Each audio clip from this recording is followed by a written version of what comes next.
China इंतहाई तेज़ी से समंदर में आर्टिफिशियल आइलैंड्स बना रहा है और चाइना का ये काम दुनिया में एक बहुत बड़े जंग का सबब बन सकता है।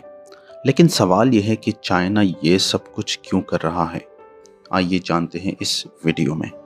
दोस्तों आइए देखते हैं इन कुछ साल पुराने तस्वीर को। देखने में ये सारे तस्वीर आपको कुछ ज़्यादा ख़ास नहीं लगेंगे। इन तस्वीर में आपको समंदर के बीच कुछ वीरान जजीरे दिखाई दे रहे हैं। लेकिन अब इन पुराने पिक्चर्स को कंपेयर कीजिए इन नए पिक्चर्स के साथ और आप ये देखकर हैरान रह जाएंगे कि इन नए पिक्चर्स में यही आइलैंड्स एक वेल डेवलप्ड टाउन का मंजर पेश कर रहे हैं, जिनमें आपको बड़ी बड़ी इमारतें और इवन रनवेज और हेलीपैड्स तक दिखाई दे रहे हैं। और ये सारे के सारे आइलैंड्स चाइना के कंट्रोल में हैं और चाइना 2013 से इन आइलैंड्स पर बड़ी तेज़ी से काम कर रहा है। दोस्तों ये सारे आइलैंड्स मौजूद हैं साउथ चाइना सी में।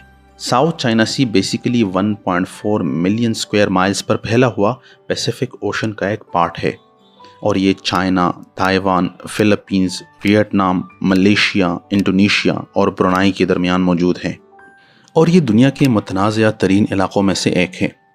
और इन सारे ममालिक का साउथ चाइना सी के कुछ न कुछ इलाक़ों पर क्लेम्स हैं। इस बात को समझने के लिए हमें यूनाइटेड नेशंस के 1982 के लॉ ऑफ सी को समझना पड़ेगा।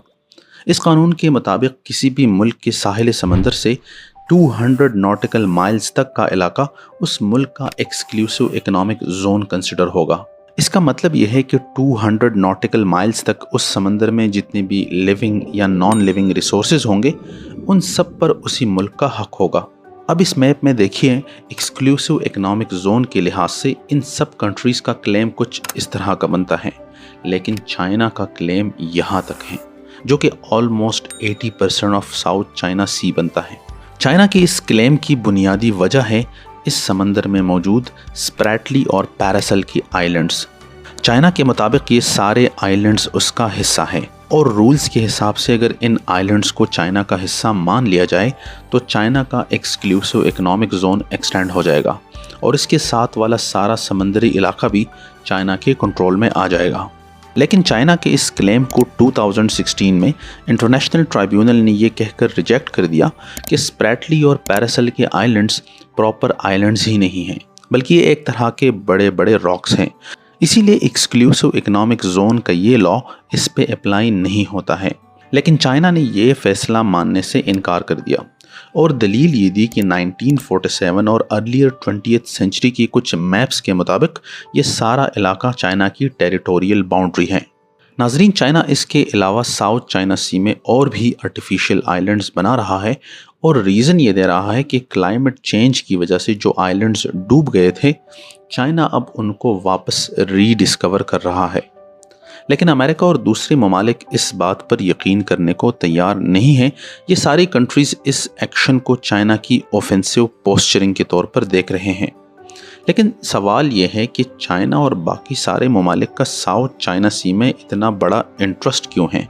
इस बात का जवाब है यहाँ के नेचुरल रिसोर्सेज और स्ट्रेटेजिक लोकेशन। एक अंदाजे के मुताबिक साउथ चाइना सी में 11 बिलियन बैरल्स के ऑयल और 190 ट्रिलियन क्यूबिक फीट के नेचुरल गैस के ज़खायर मौजूद हैं और दुनिया की सालाना 1/3 मैरीटाइम ट्रेड, जिसकी वैल्यू 3.7 ट्रिलियन डॉलर से भी ज़्यादा है, इसी रास्ते से होती है। आज की दुनिया के दो सुपर पावर्स यानी चाइना और यूएस के लिए भी ये जगह इसीलिए इम्पॉर्टेंट है क्योंकि अमेरिका का 14% और चाइना की मैरीटाइम ट्रेड का 64% हिस्सा यहाँ से गुजरता है। लिहाजा जो भी मुल्क इस इलाके को कंट्रोल करेगा वो फ्यूचर में इंटरनेशनल ट्रेड, यहाँ के रिसोर्सेज और अपने मफादात का बेहतर तरीके से दिफा कर सकेगा।